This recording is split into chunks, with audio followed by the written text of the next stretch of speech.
Hey everybody out there, it's Alabama Deep and coming back at you. All right, so we have a Rolex Submariner here, and we're going to be replacing some parts on this. Absolutely gorgeous timepiece that we have. It is operating, although there are some things that I don't find palatable and can cause indigestion down the road. So I'm going to take you on over to the Timegraph, and I'm going to go ahead and show you exactly what I'm talking about. Though it appears that this watch is working well through visual inspection of the outside alone, we see it has a good sweep. It does seem to keep pretty decent time. There are some things that I do not like, and hopefully those will be resolved as we do replacement pieces onto this watch in the upcoming episodes of 2, 3, and 4. So let's go on over to the Timegraph, and I'm going to show you exactly what's going on with this watch as we try to eliminate that with the pieces that we have here. We have quite a few pieces genuine from Rolex or off other Rolex Submariners or Datejust, because this is a 3235. You can find that movement in the Submariner, Datejust, etc. And we also have here an exact copy. This is a VSF. This is not a VR. And we are going to be using this as a blueprint as we move along, so we do not do anything that shouldn't be done to this particular watch here. So I guess, as you can say, we're traveling along Route 66. This is the road map, so we don't take a detour side road somewhere we don't need to go. But let's go ahead, let's go on over to the Timegraph, and let me show you everything that is going on with this Submariner. And here we are now. We are with the Submariner, and we are also over here with the Timegraph. We can come in and take a look at the readings on this. Yikes, look at that amplitude. 194. It should not be anywhere near that low. This watch has been running for a while. I wanted to see if its plus or minus would improve as the watch ran. This watch has not been running for a long period of time, so I cranked it up today, wore it for a little bit, and wound it, and now we do have the seconds is right. We can look at the beat error is correct, but look at that amplitude. It is a 194. That should be in the up 200s, like 275, 285, maybe even 3. But it is not. It's sitting down there at a lonesome 198. I do not like that. That means it's not getting enough power through the movement itself to be operating as well as it should. So I'm going to be looking at that. Now, I'm thinking that's just going to be because they did not lubricate these movements correctly as they should. So we will be doing some lubrication on this movement as we progress along with our additions that we are doing to this watch, and hope that things do improve higher than 199, 198, because yeah, that's just not good. We're also going to be putting in a original mainspring into this movement, so that could also increase its amplitude, considering that we are looking at a clone here. I'm sure everyone has figured that out in the previous videos. This is a clone that we are adding genuine parts to. So let's continue on with the upgrade to this watch, and let's see what we can do. For those out there who are interested in this watch, of course, this is roughly $600, $700, or $800 watch that you can buy. These are made better than the fashion watches that I have shown in the past. These are made as close to the genuine article as possible. We can look at the bracelet, much thicker, much smoother. It flows with grace and very fluid. The clasp is very fluid, very stable. It does not jiggle at all. Just by looking at the exterior alone, I would never guess what it actually was. And it's just unbelievable what they are able to do these days with these. If you're willing to spend the money on one, this is a very good example of a higher end watch that you can buy, resembling, of course, the name. Coming back in, looking at this, yes, amplitude is still 192. The beat on it is 28,800 an hour. That's correct. I've already established that the beat error is almost non-existent on this watch, and it's -4 seconds a day. We will hope that will stay as we replace these parts. We will do the best that we can for the owner of this. He should be very proud of this watch. It looks terrific. We're coming back in. Here we are at the bench. We're going to bring our sub over to the table. We have it here.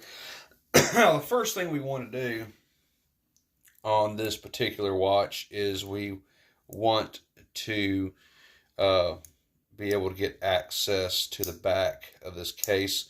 It's very hard to do with the band in the way, but I'm not a big fan of taking the whole band off. We're just simply going to take out one of the screw down pins, remove it from the bracelet, and let it go to the left and the right of the watch. Let's take a closer look at this clasp. Now we can see this clasp on this watch. It is very nice. We can look at that. They have spent some time working on that. Just absolutely gorgeous. And I know this is kind of blurry. I'm trying to do this best I can without any blur. The clasp on this watch is impeccable. It does open up with grace. The engravings do look correct on this watch as I tap my screen for the camera to behave. Very good engravings on this. I'm very, very proud of that. Just absolutely gorgeous, gorgeous example. Now, if you look at it at the side, you can tell that it is not perfect. There is a bit of a wave to the crown, but there's more detail on this than what there would be on a fashion watch 110%. So I'm over here, I'm looking at the clasp. I see the clasp right here.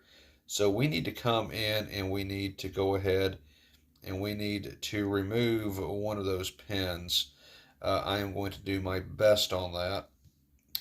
So I guess I will come out here to the side, try to find a good camera angle. I want to show y'all a little bit of something different in these videos as we go along. And I know the closer I get in, the more blurry it can get. I keep having to tap that screen. I will try to resolve that as we move on. But this is a very nice and fine finish on this watch for the bracelet. Very, very nice indeed. So yeah, let me try to find the perfect angle to remove this screw from, because I do want people to see the process of how I do that. So let me see what I can come up with. Okay, so here we are now. We are taking a little bit of a closer look and a different angle on this today. So you can see those screws. Now those are the little screw pins that hold this bracelet together. You can remove some links to make it shorter, longer. You have the glide track also on this particular model, and that will also help with the adjusting of this watch over a period of time, as your wrist will swell in and out with the day. So let me come in here. I'm going to try to find the perfect size for this. I think I do have it here. Trying to make sure. There's two different color drivers that I have. It looks like this is going to be the perfect one right here. So let me try to come over here to the side. Let me try to remove this right here.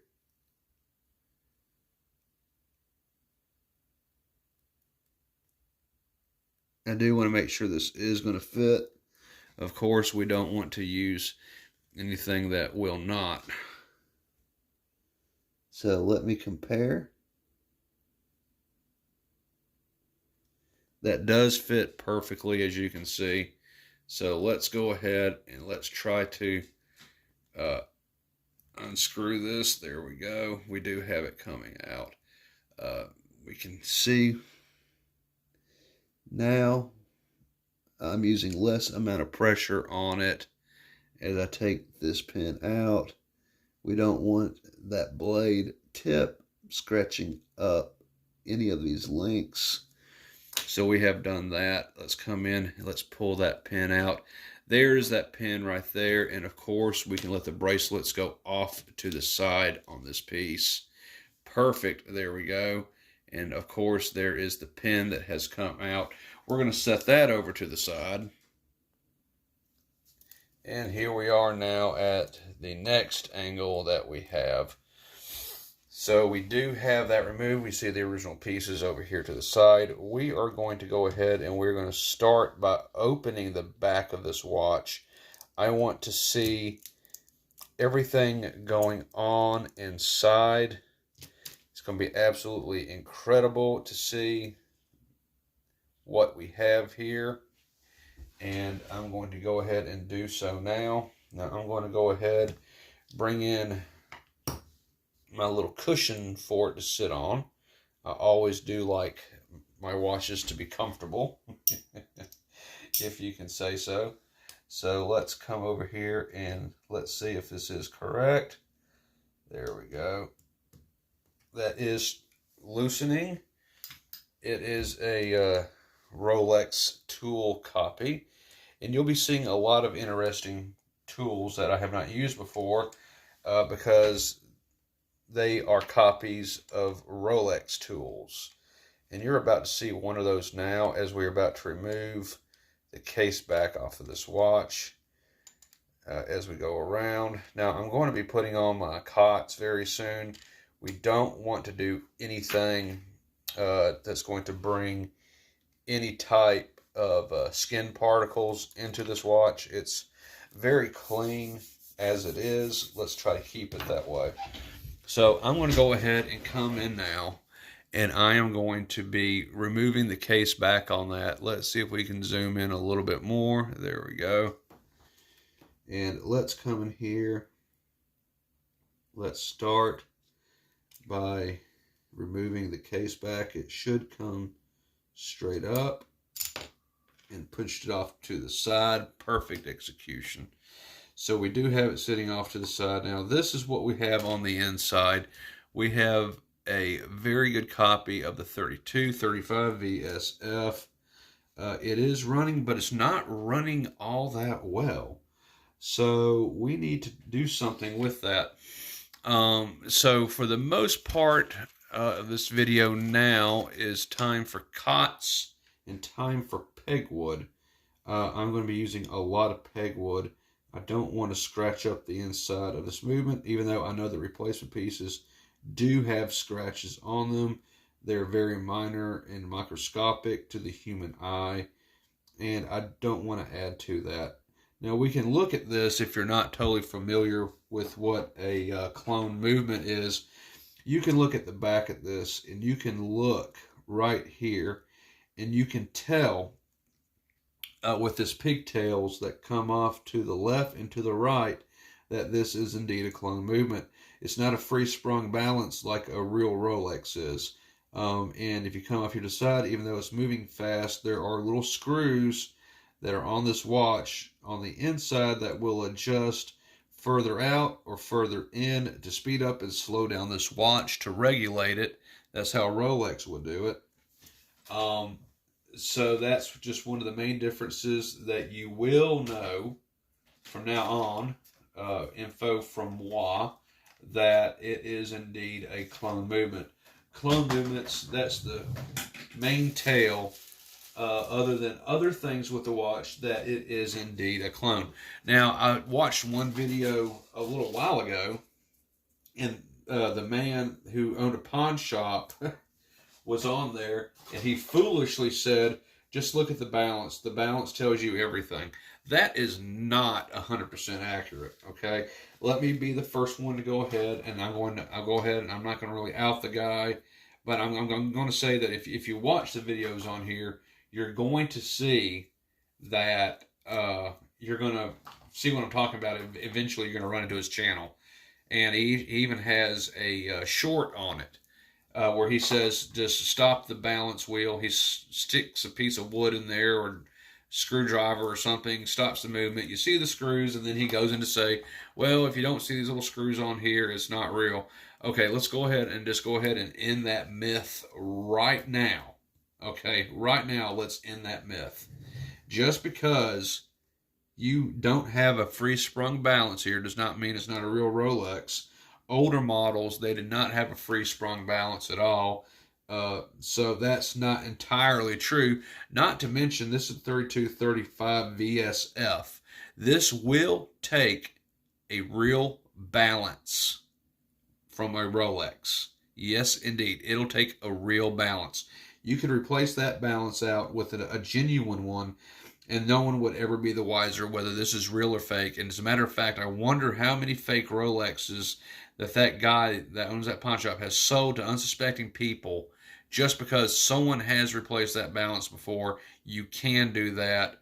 It's been done. It's being done to pass super clones off as the real deal. And people that fall for that, I feel very sorry for them.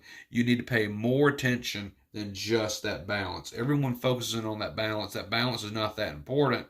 You need to look at the overall inspection of the movement itself, and you need to even possibly disassemble some of it to look underneath to see if it has been polished as finely as what Rolex does. If it's not, then you know it's an automatic fake. Now, people in China, they will take a lot of time on the polishing here, and they've got it down to a T. They do. This is to a T. This looks very good, minus that balance wheel. However, underneath these parts, they don't do much to it, so you can definitely tell genuine from fake based off of that alone. Just like the parts I showed you in the intro to that, how finely refined they were done, minus some nicks and scratches from being replaced over time. Not at Rolex SA, because I'll tell you that those scratch and marks, they were not done by Rolex. Those were done by other watchmakers who are not with Rolex SA. And you have to be very, very, very, very careful with these movements not to make those marks. And sometimes you can't even help it because you don't have the same tools Rolex has. They actually have torque mechanisms on their drivers that'll only allow it to be screwed down to a certain pounds per square inch or whatever they want to measure this by. So they're very special tools, whether the average watchmaker does not have that, so they'll tighten it down to what they want to suspect it should be. So by doing so, they're just not as careful as a Rolex watchmaker in the Rolex servicing department would be. So that's probably why it has those nicks and scratches. But just to let you know that just because you have that free spring balance in there, it does not mean it's not a fake. These VSFs will take a real balance. It takes any real part. It's just a reversed engineered movement that they did in China at some point or other with a real one and copied it exactly, minus the fine finishing underneath the parts. That's the only way you can tell if that's a fake or not, as far as I'm concerned, is looking at those fine details on the train wheel bridges, etc., to just make sure that what you have is not fake and in fact the real deal. The real deal is not a fake. Okay, so I want everyone to know that right off the bat on that. Okay, so if you couldn't tell, I just lost a little bit of footage. My phone cut off because I have too much on my phone. Okay, so I tried to save the best I could without you noticing. Okay, so let's bring in my first Rolex tool that you have never seen before. This is for the isolating weight. There is a tip on the edge of this, and this tip will in fact be inserted and will help remove the oscillating weight on there. It is formed to fit into this screw right here to remove that. So let's go ahead. We're going to start with that now. Okay, so here we are. We are going to be coming in now. Now, this is a different angle. Y'all have never seen this angle before. I hope you guys really do enjoy that. So I know it's a little bit wobbly. It's sitting between my legs here, and I'm doing the absolute best I can. I'm trying to go for these different shots to make my videos look a little bit better and to give you what you want. So I'm going to put my finger right here onto this isolating weight, and I'm going to come right in here. I got my tool. And now let's start to twist it. Yes, there comes that piece off right there. And I'm going around very, very, very easy. I want that to come out with, there we go. We got that out. Perfect. Okay, so I do have that. I'm going to be lifting up with a toothpick here because I want to be very cautious and not mess anything up. We got that up.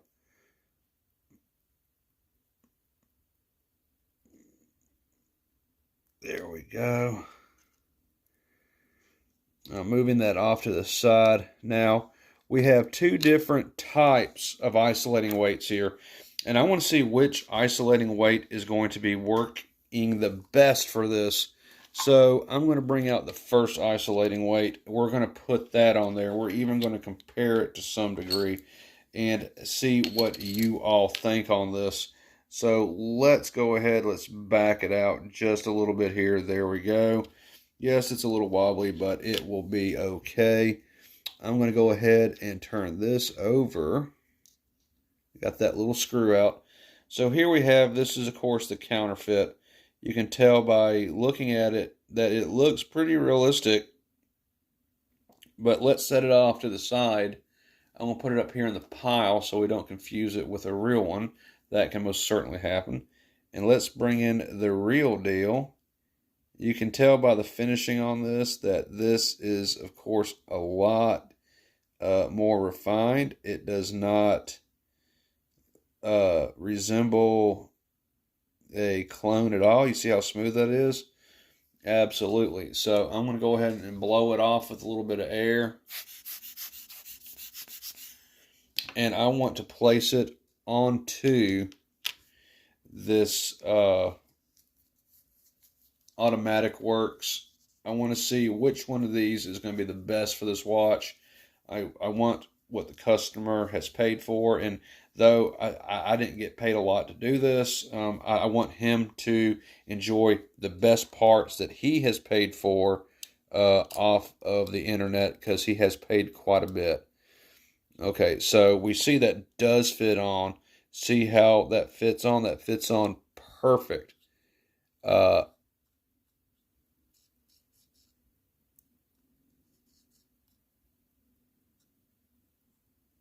That does fit very nice. Now, I do wonder how that other piece is going to fit. So let me see if I can free it from its entrapment, because there are a little bit of differences in that. So here we go. Here's the other one. You see how refined that is? Very polished. It looks pretty good. But you see there are more ball bearings on one of these than the other. Now that's because they did do an upgrade. It was a bit noisy on one of the older isolating weights, so they changed it and made it better. So let's go ahead, let's remove this, and let's bring in that other isolating weight. Let's see how it compares as it goes on compared to the other one. And this one, of course, is brand new. I'm bringing this in.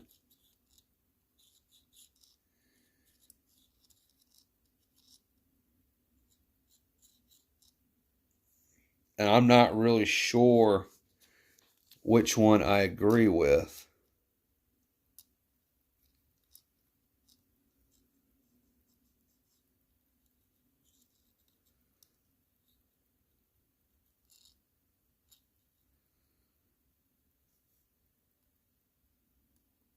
both seem to do fairly well. Both of them are in the same condition. One of them just has more bearings than the next. So I'm going to let you, the viewer, decide in this which one we should go with. Tell me, less ball bearings or more ball bearings? Now, more doesn't mean it's better, but they're both essentially identical. But help me out with a decision on this for part one. Do we want to go with ball bearing number one or ball bearing number two? I don't know. You tell me. But that is our choice on the table. I'm going to go ahead and end part one right now and get it uploaded. Of course, you know, this is a little bit of movie magic. I am, of course, working on the watch right now, more in depth than what I am now. This is just a delayment in time. But I'm going to let you, the viewers, tell me what you think I should do on this. Should I go with number one or number two? We can, of course, add that piece as the last stop in the videos to come, because it's the very last piece to go on. So that's why I'm asking you now. So go ahead and cast your votes and comments below. Which isolating weight should I use? Even let the owner chime in if he wants to. Which one do you want, sir? You go ahead and tell me. I have a pretty good idea, though. And we'll go ahead and we're going to proceed with that. I'm going to take the old isolating weight. It is going into the scrap bin. I do not want any forged parts showing up in this watch that he did not pay for. So, okay, you know, it's just garbage. So we want the real deal here. This is the real deal so far. It looks really good. It really adds to the watch as it is. So everyone go ahead and cast your vote now and tell me what you want to do on that. We're going to proceed on with this video and go on to part two and get more in depth. We're going to start adding bridges and wheels and gears and all this other stuff and removing the automatic works. You're going to love that.